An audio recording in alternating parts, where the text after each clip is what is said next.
Halo, Assalamualaikum warahmatullahi wabarakatuh. Pada pembelajaran kali ini, kita akan bahas mengenai organisasi ISDV PKI di tahun 1908 sampai 1927. Nah, apa itu organisasi ISDV PKI dan bagaimana perkembangan organisasi ISDV PKI di Indonesia?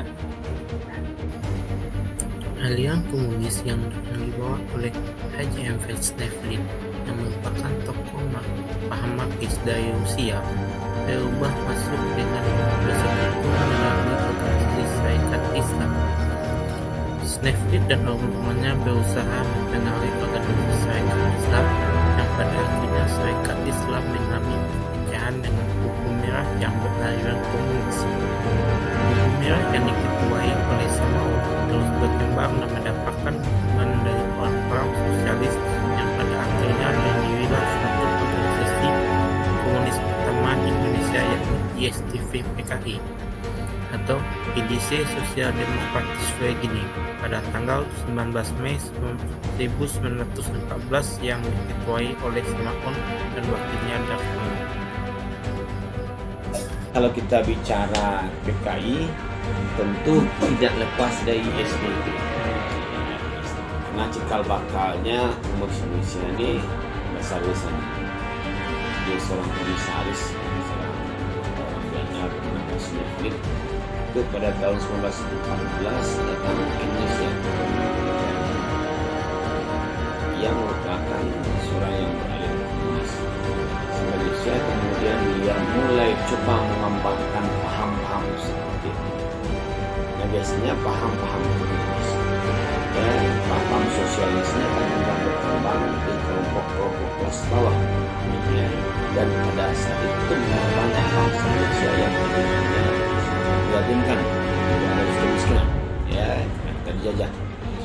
Nah, mereka jumpa dengan beberapa tokoh-tokoh, Samaun, Darsono, segala macam, Maka kemudian Sneflin memperkaya nanti dengan tokoh-tokoh yang berdiri semacam komunis Belanda. Mereka berhasil mempengaruhi kaum muda SI untuk berjuang dengan cara pandang Marxisme. Di antara pemuda SI yang paling menonjol adalah Samaun, anggota SI dan salah seorang murid Cokro Aminoto yang berpikiran radikal dan berlatar aktivis serta buruh kereta api dan tram di Surabaya, sebuah organisasi buruh dalam kendali Sneflin.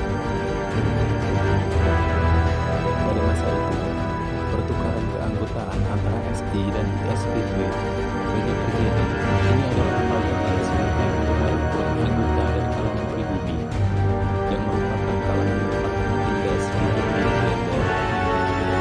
Para pemuda ini diantaranya adalah Samaun, Darsono, Alini, Musso, Tan Malaka, dan masih banyak lagi. Mereka menerima dengan tangan terbuka faham-faham Marxis yang dibawa Sneflin dan berkeyakinan bahwa dengan faham ini bisa memperjuangkan nasib bangsa mereka yang sedang tertindas oleh pemerintah kolonial maupun para elit feodal pribumi. Pada tahun 1919, Sneflin mengangkat tokoh muda SI yakni Samaun dan Darsono sebagai pemimpin ISDV. Dengan pengaruh Marxisme, Samaun yang pada waktu itu juga menjadi ketua SI Semarang berhasil membesarkan keanggotaannya dari yang semula 1.700 orang menjadi 20.000 orang. Sementara itu, ISDV telah bersih dari unsur modern dan mulai muncul sifat komunisme.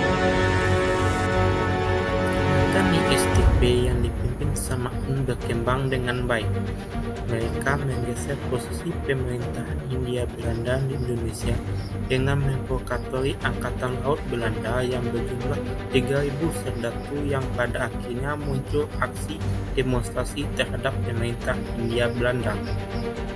Adu domba yang dilakukan ISDP berakhir dengan penyekapatan Samaun dan Darsono, sementara Sneflin diusir ke Belanda. Pada tahun 1918, Samaun dan Darsono berhasil keluar dari tawanan Belanda. Mereka membangkitkan kembali dengan membentuk Partai Komunis Belanda dengan dalih agar mendapatkan izin berkembang dari pemerintah Hindia Belanda. Pada tanggal 29 Mei 1920, Partai Komunis Belanda yang berganti nama menjadi Partai Komunis Hindia Belanda kemudian berubah menjadi Partai Komunis Indonesia atau PKI.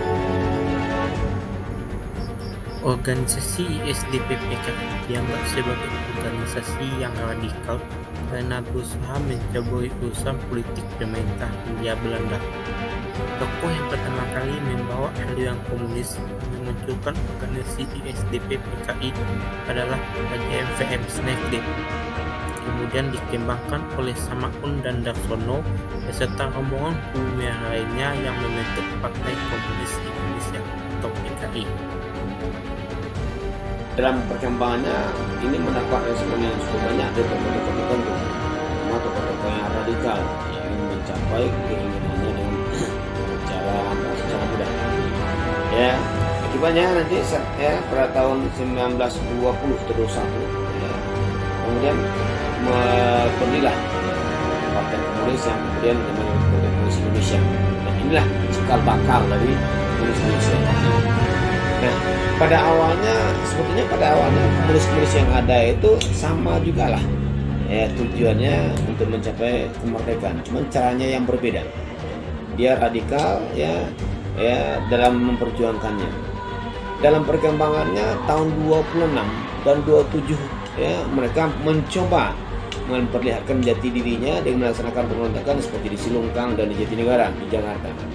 Tapi kemudian gagal, kemudian Belanda, kemudian menghapuskan Partai PKI.